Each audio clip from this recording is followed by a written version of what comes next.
The play project is about giving children time and space to play. It's a very small size, as you can see, but the children with us over the years have decided how they want it. Oh, cool! The philosophy of the school really started when I read a book by an American guy, and it was called The Hurried Child. The children were not having enough white space, i.e. they were never left to their own devices, their activities were highly structured. And I was thinking, actually, what's the quality that's going on here? What can we do about it? In the Teacher TV project, I realised it was best done by the children. Millie and Marcus came up with very good reasons why they would like to do their pieces. I wasn't present in the room during the working with the children because I knew that I would influence how things happened. If children are working outside of the authority of the teacher, how can they be trusted to do something that might resemble work? I think most children like it.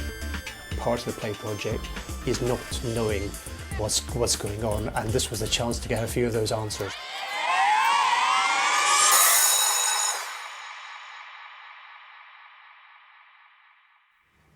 Hello, I'm Millie. My job in this film is the director.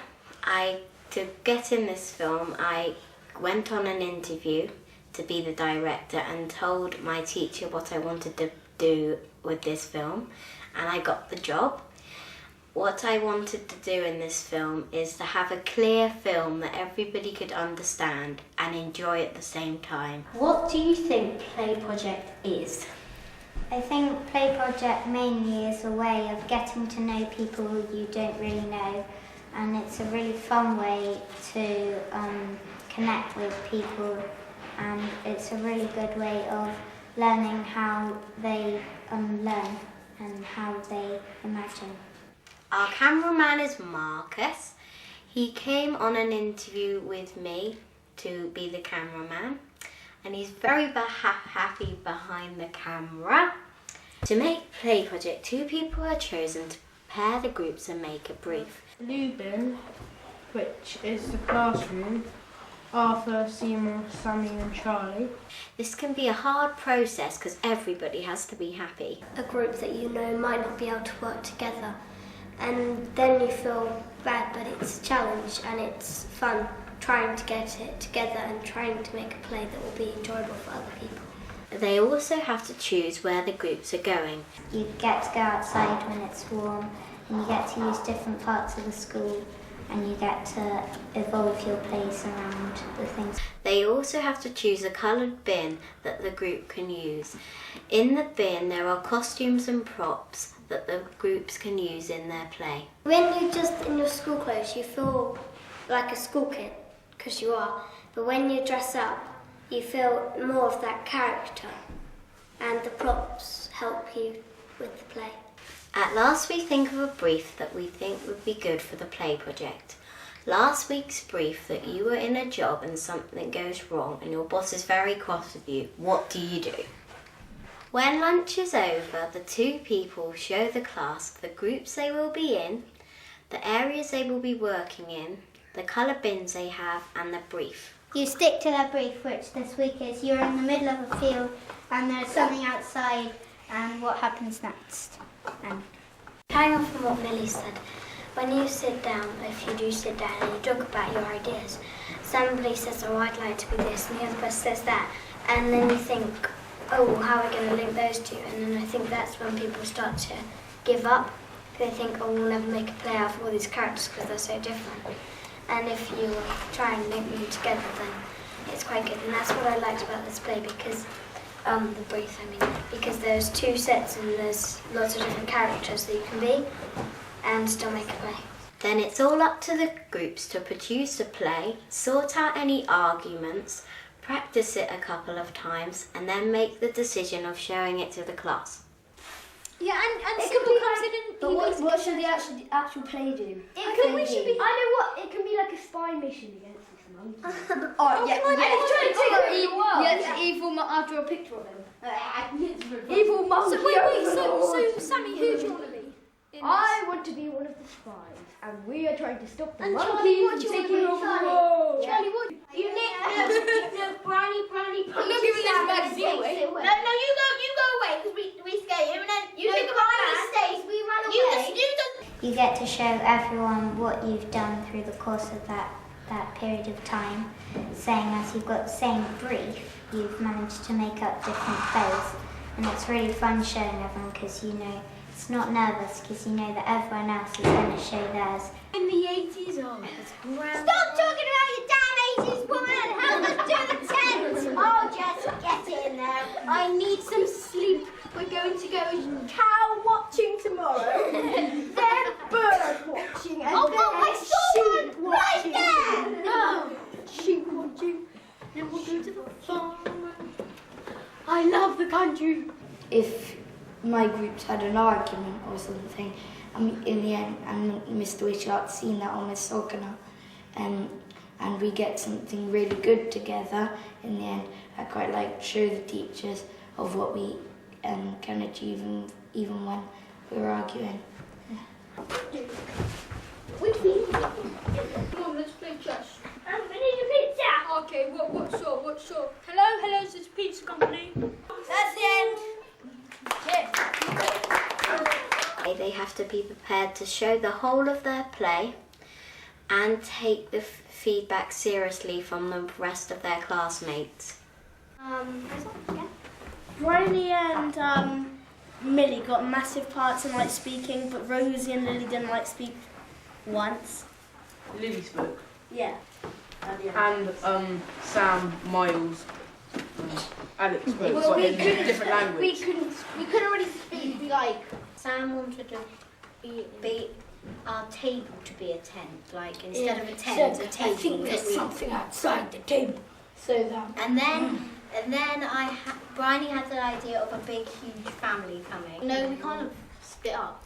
No, well, we did in a way. We're split We up into did. groups. Me, Miles and Alex would work on our part of the play and they would work on their lines. And then we sort of came together then and when gelled we came together. It was good. It was funny. They're obviously passionate and really thought a great deal about what they were doing. Was there anything surprising in the responses of those children to each other in that video? That's what they normally do. That's what they're able to produce week in, week out. They're able to marshal themselves, organise themselves, manage the conflicts and the tensions. I think, Andrew, you've brought that to the project, though, haven't you? The idea of, you know, whatever group you're in, you're going to make it work. It's funny in the video where you got Sam, there's almost a sort of brazen determination to show the teachers that even when things, if your teachers walk past and seen you having an argument, there to show off that you can really produce something good. Yes. You know, despite that, Yeah. and that we don't need to have our squabbles sorted out by an adult. In the end, I quite like to show the teachers of what we can achieve even when we're arguing. How different do you think it would be if you had made the video rather than the children? It would have been different on a couple of levels. I think the first area of difference would be that the children, as soon as I'm in the room, will behave differently. And so what you were seeing with Marcus and Millie filming was the children with an uninterrupted by adult gaze and whatever effects that has on their behaviour. Yeah, and It could be considered. But what should the actual play do? I know what. It can be like a spy mission against this monkey. Yes, evil. I'll draw a picture of him. They've made a film which is about their perceptions of the play project, their understanding of it in the process, whereas if I was making it, I would have been looking for points that I thought were interesting for teachers to discuss as learning points and issues of concern for teachers looking at this type of work. I think it's about pulling out the deep learning that is going on, and it's also about trying to communicate to people who rightly want to know what is going on in the classrooms, people who are funding that, parents who are concerned about the quality of education their children are getting. But it's turning around and saying to them, the numbers game, the stats game is not the only measure of your child. And that's What the people- big issue for us, isn't it? We have sort of racked our brains as to how we can qualitatively present what we do as a school rather than Yes. quantitatively. So what about using video as a means of documentation? By using documentation or in a written form or in a video form or photographic form, what you're actually doing is making yourself a better listener. Stop talking about your damn 80s woman! Help us do the tent! Oh, just get in there. I need some sleep. We're going to go cow watching tomorrow. In terms of observing children, what is the value of that? Just like we watched a video now about what is that actually telling us about the deeper learning. It's looking to find what really stimulates the children to want to learn, and not only what they want to learn, but it's how they want to learn, with whom they want to learn. I think there's a lot of scope for leaving cameras in the room just running by themselves, so that at the end of the feedback session, when you become aware that a number of children have very different perceptions about what's gone wrong, to enable some kind of agreement about what has happened there, and then for learning to come from that.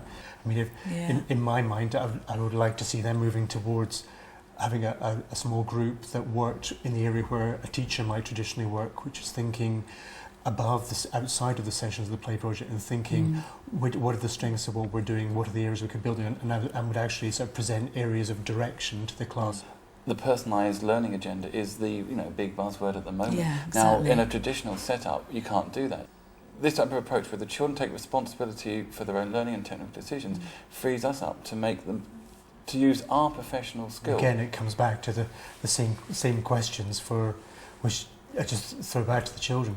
How can we make this better? And they say, well, what do you mean by better? And I say, well, how can we make it so that we feel more intense about this? How can we get it that everybody is more committed, more passionate about it, that we're getting more pride in what we're coming out with? And I think it's the children find that as a realistic objective. Absolutely, and that we could talk about this a lot longer, I think. We certainly could. Just getting It's a going. very, very interesting discussion.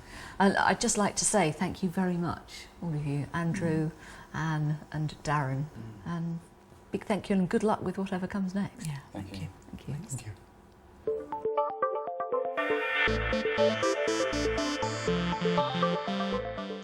If you keep the camera roughly at the eye level of the person you're going to be filming.